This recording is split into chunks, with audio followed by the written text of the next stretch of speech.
Hello everyone, ये question JEE main 2025 का है जो 24 जनवरी को शिफ्ट 1 में पूछा गया था।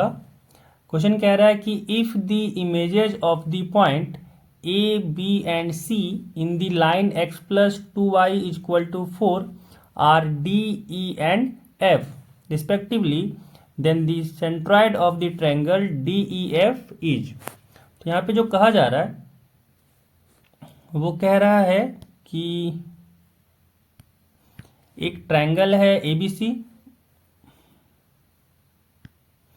एक ट्रायंगल यहाँ पे एबीसी है, ठीक है। और एक लाइन यहाँ पे है x plus 2y is equal to 4। नामकरण कर देते हैं वर्टेक्स का कि ये a है, ये b है और ये c है। कहा जा रहा है कि इसका जो इमेज है x plus 2y is equal to 4, ठीक है ना। तो सारे वर्टेक्स का इमेज बना लेते हैं यहाँ पे।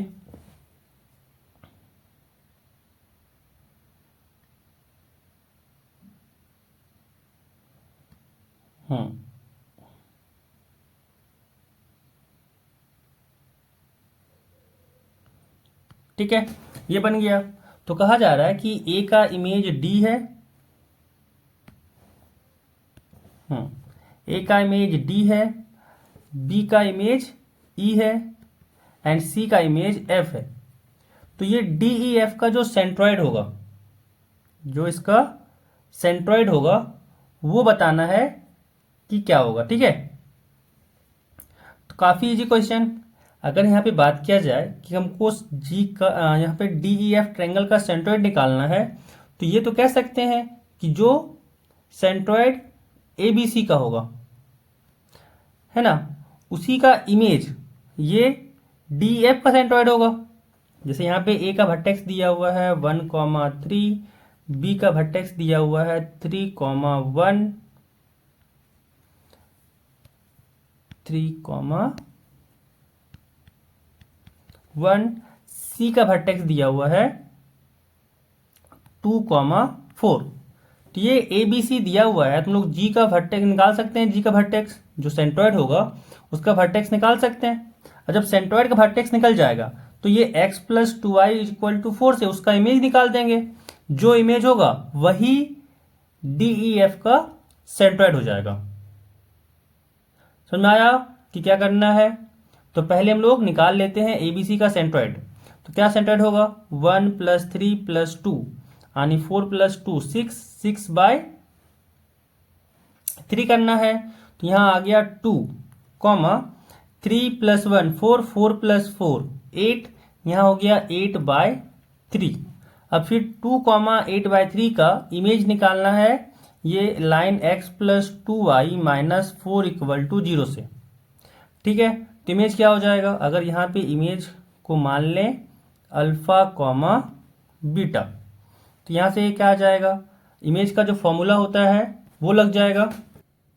फॉर्मूला होता है कि alpha minus x1/a is equal to beta minus y1/b is equal to minus 2 times a x1 plus b y1 plus c divided by a square plus b square. अब यहाँ पे सारा डाटा को पुट करते हैं तो क्या हो जाएगा? अल्फा माइनस 2, तो यहाँ से हो गया अल्फा माइनस 2 अपॉन x का कॉफिशिएंट, तो यहाँ पे 1 है, तो यहाँ से आ गया 1 is equal to beta minus 8/3 divided by b। तो y कॉफिशिएंट यहाँ पे 2 है, तो यहाँ से हो गया 2 is equal to minus 2 times, अब 2 और 2 x की जगह पे 2 पुट करना है, y की जगह पे 8/3 पुट करना है। तो यहाँ से आ गया 2 plus 2 into 8/3 minus 4 upon a square plus b square यानी 1 स्क्वायर प्लस 2 स्क्वायर। अब यहाँ पे इन दोनों को अगर लें, है ना, तो यहाँ से अल्फा आ जाएगा कि alpha minus 2 is equal to, यहाँ से आ गया माइनस 2 टाइम्स 2 माइनस 4, तो 2 माइनस 4 करें तो यहाँ से आ गया माइनस 2 प्लस 16/3 डिवाइडेड बाय यहाँ पे 1+2² यानी आ गया 5। इसको जब सॉल्व किए तो यहाँ से हुआ -2 और 5 बाहर कर देते हैं। यहाँ पे जब एलसीएम लिए तो 3 आया, -6 यहाँ पे +16। इसको जब सॉल्व किए तो आया -2/5 इंटू 10/3। तो 5 से 10 कटा 2 टाइम्स में, यानी यहाँ से आ गया अल्फा ये -2 है, अल्फा -2 है। तो यहाँ से अल्फा -2 आ गया -4/3।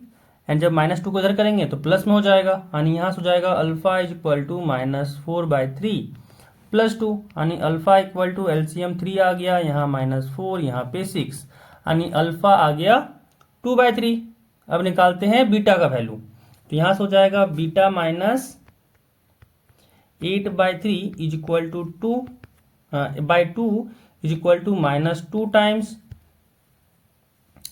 यहाँ से अगेन इसमें तो डाटा चेंज ही नहीं होगा, यहाँ से आ जाएगा राइट हैंड साइड में -4/3। तो यहाँ से इसको डायरेक्ट लिख देते हैं कि ये इक्वल आएगा -4/3 के। तो ये 2 से मल्टीप्लाई हो जाएगा, यानी बीटा हो गया beta -8/3, this is equal to -8/3 हो गया। तो ये -8/3 से -8/3 कट गया, यानी बीटा इक्वल टू आ गया 0। तो यहाँ से जो सेंट्रॉइड हो गया, सेंट्रॉइड यानी G' हो गया, वो आ गया यहाँ पे 2/3, 0। तो ये यहाँ पे हो गया सेंट्रॉइड DEF का।